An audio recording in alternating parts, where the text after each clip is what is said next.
I've been thinking a lot recently about the role of photography in my life, what it is, what does it mean to me, and why I do it. Now, of course, we all have different answers to those questions, and perhaps our own answers change from time to time too. J.D. Salinger, the famous author, once said that he liked to write, he loved to write, but he wrote for himself and for his own pleasure. And I suppose the 60 years he spent locked up in his garden shed proves that.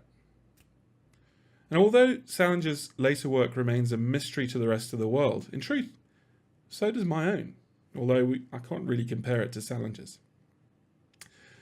But even so, it's buried deep on a hard drive somewhere, or buried on Facebook, and it serves no purpose whatsoever. So I wonder sometimes, did Salinger look back and reread his writing, or was it just placed in an old shoebox and left? Maybe so he could just keep on typing. And then I thought, am I just typing?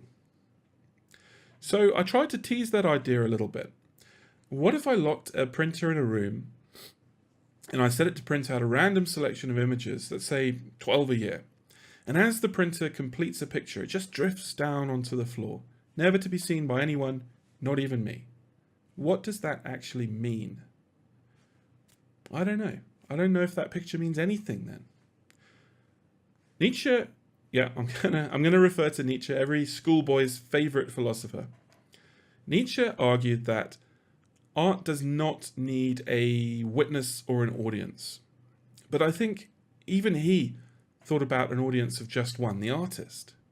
And there's probably a value in that relationship with the art or the photograph, because there's a monologue there. And a monologue has a purpose. An artistic monologue or a personal monologue has a purpose, much like this little thought that I'm sharing with you guys has a purpose. Because what it does is it helps us solve problems that we have with ourselves, with the world, or what we think of things. And exploring that relationship definitely has value.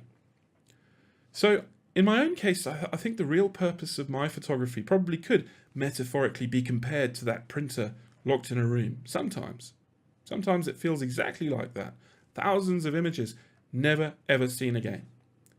So I think with a degree of honesty, possibly, it seems I do like to photograph. I love to photograph.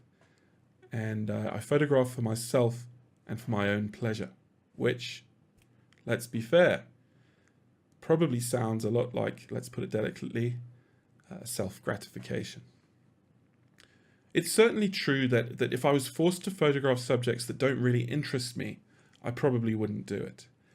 And I think I remember hearing Douglas Kirkland, a famous portrait photographer, saying that he loved nature photography when he was younger, but he quickly realized that he had to photograph people to pay the bills. And I don't know if I could do that, not least because I'm hopeless at photographing people. It's true too that I hate being part of a group or a crowd of photographers. Is there a collective term for a crowd of photographers? What about a gawk? A confusion, maybe.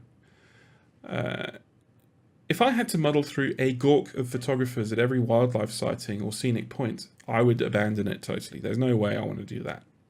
So it seems to me my passion is not really about photographs or photography. It's more about finding solitude or wilderness, maybe experiencing a world that I feel is somehow slowly passing away, or a lifestyle that's past, maybe just this invented world that is slowly passing away that I attempt to find through photography. Well, that's pretty sad, eh? So what does that mean? I think that some would say that art serves a purpose, perhaps that purpose is to change the world. But in order to do that, I think the world needs to obviously pay attention to it. And in my case, they're not. So what is my art?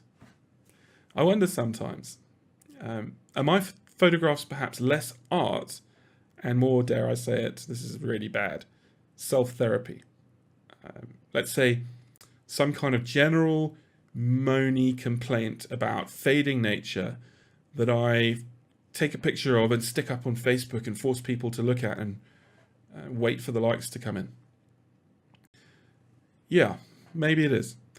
So photography for me probably is self-therapy, and it certainly feels like that when I'm standing alone out in nature somewhere, just gently observing and documenting the world I see passing me by.